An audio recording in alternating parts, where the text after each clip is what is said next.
In 1963, the strength of the Irish Army was as follows. Field ranks: Lieutenant Generals 1, Major Generals 1, Colonels 37, Lieutenant Colonels 74, Commandants 287, Captains 432, Lieutenants 136, Second Lieutenants 74.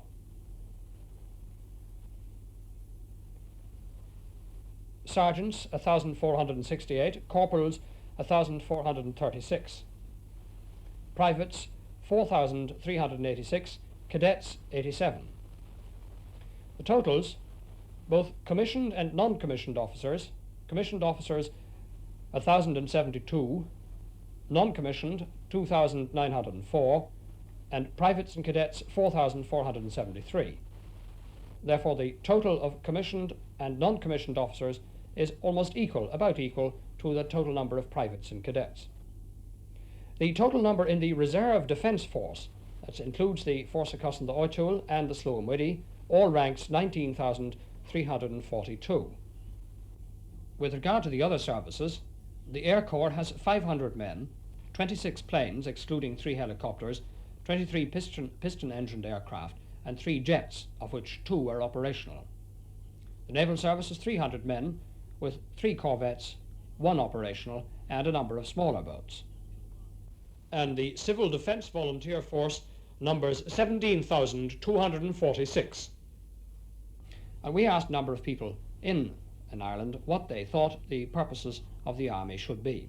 Well, in a country the size of ours, the army can never be as powerful as that of other countries. However, it can play an important role, I believe, in not only in maintaining internal security, but also in international police actions, as has been the case with the Irish Army in the Lebanon and Congo and Cyprus, etc.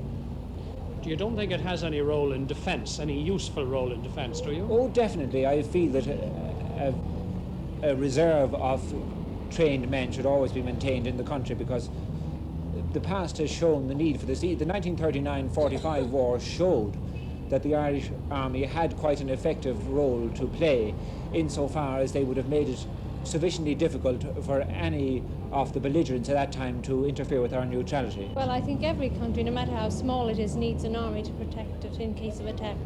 Well, now, do you think it could protect it in case of, say, an atomic attack? Well, I don't think that any country has any protection at this stage against atomic attack. But I do think we certainly should keep up the latest techniques and developments in warfare. Well, I think its main job should be the protection of ourselves and our own state at the moment. But I do think it's doing a wonderful job now with the United Nations. I think that they should also help out there. I did hear from someone who, I don't know whether I'm saying something controversial now or not, but I did hear from someone who was in the Congo that the Irish were behind in techniques and developments and the latest equipment, and this was a drawback for them. The size of our country, I don't think it should be really necessary at all if with a proper police force and that sort of thing, you know what I mean?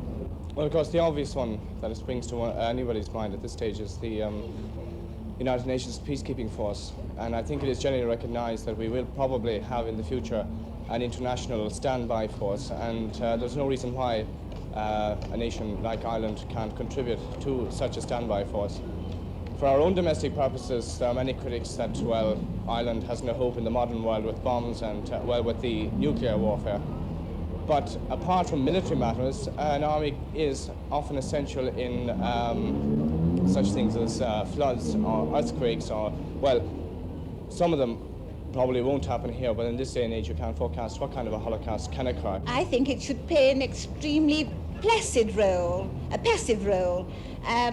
For instance, I think it should have the role of the Swiss army. It's much too small a country to be involved in international warfare or politics of any sort. It's a small country, it's building up its strength. I think it would be very wrong for itself to get involved in international affairs too much. I think it wouldn't be very tactful, really, for it. It would be probably putting itself into a very awkward position internationally.